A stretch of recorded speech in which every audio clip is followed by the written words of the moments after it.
नमस्कार दोस्तों, आज हम बात करेंगे एक बेहतरीन किताब की जिसका नाम है the new psychology of success, जिसे लिखा है डॉ कैरोल एस ड्वेक ने।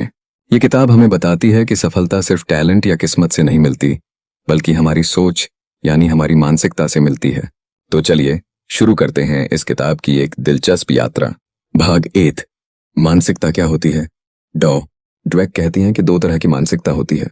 पहली, फिक्स्ड माइंडसेट, स्थिर सोच, और दूसरी, ग्रोथ माइंडसेट, विकासशील सोच। फिक्स्ड माइंडसेट वाले लोग मानते हैं कि उनकी प्रतिभा, बुद्धिमत्ता और योग्यता जैसी की तैसी रहेगी, जैसे वो पैदा हुए थे वैसे ही रहेंगे। वहीं ग्रोथ माइंडसेट वाले मानते हैं कि मेहनत, अनुभव और लगातार सीखने से किसी भी इंसान की क्षमताएं बढ़ सकती हैं। यही सोच हमारे भविष्य का रास्ता तय करती है। भाग 2, सीखने और शिक्षा में मानसिकता का असर। अगर बच्चों को यह सिखाया जाए कि तुम स्मार्ट हो तो वो फेल होने से डरने लगते हैं, लेकिन अगर उन्हें यह कहा जाए कि तुमने बहुत मेहनत की है तो वो चुनौतियों को अपनाते हैं। ग्रोथ माइंडसेट बच्चों को सीखने की आजादी देती है। उदाहरण के लिए, एक बच्चा कहता है मुझे मैथ्स नहीं आती। अगर उसमें ग्रोथ माइंडसेट है तो वो बोलेगा मुझे अभी मैथ्स नहीं आती, लेकिन मैं सीख सकता हूं।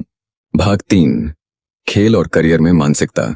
सभी महान खिलाड़ी जैसे कि माइकल जॉर्डन, सचिन तेंदुलकर, कोबी ब्रायंट, इन सब में एक बात कॉमन थी, ग्रोथ माइंडसेट। ये लोग मानते थे कि चाहे वे कितने भी अच्छे क्यों ना हों, उन्हें लगातार सीखना और बेहतर बनना है। वहीं कुछ लोग हार मान लेते हैं, मुझे ये काम नहीं आता, मैं ऐसा नहीं कर सकता। ये फिक्स्ड माइंडसेट की निशानी है। करियर में भी जो लोग फीडबैक को अपनाते हैं, असफलता से सीखते हैं, वही आगे बढ़ते हैं। भाग 4, रिश्तों में मानसिकता का महत्व। जी हाँ, रिश्तों में भी मानसिकता काम करती है। अगर किसी रिश्ते में फिक्स्ड माइंडसेट है तो लोग कहते हैं अगर सब कुछ परफेक्ट नहीं है तो शायद हम एक दूसरे के लिए नहीं बने।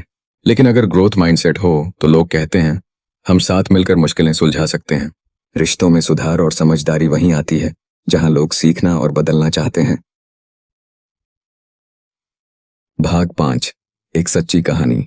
किताब में एक बच्ची की कहानी है जिसका नाम है एलिजाबेथ। जब उसने एक बहुत ही मुश्किल टेस्ट दिया और बहुत सारे जवाब गलत हो गए तो उसकी पहली प्रतिक्रिया थी मुझे ये पसंद आया, अब मैं जानती हूं कि आगे क्या सीखना है। यही होता है ग्रोथ माइंडसेट। भाग 6, कैसे अपनाएं ग्रोथ माइंडसेट। अब सवाल ये है, क्या हम अपनी सोच बदल सकते हैं?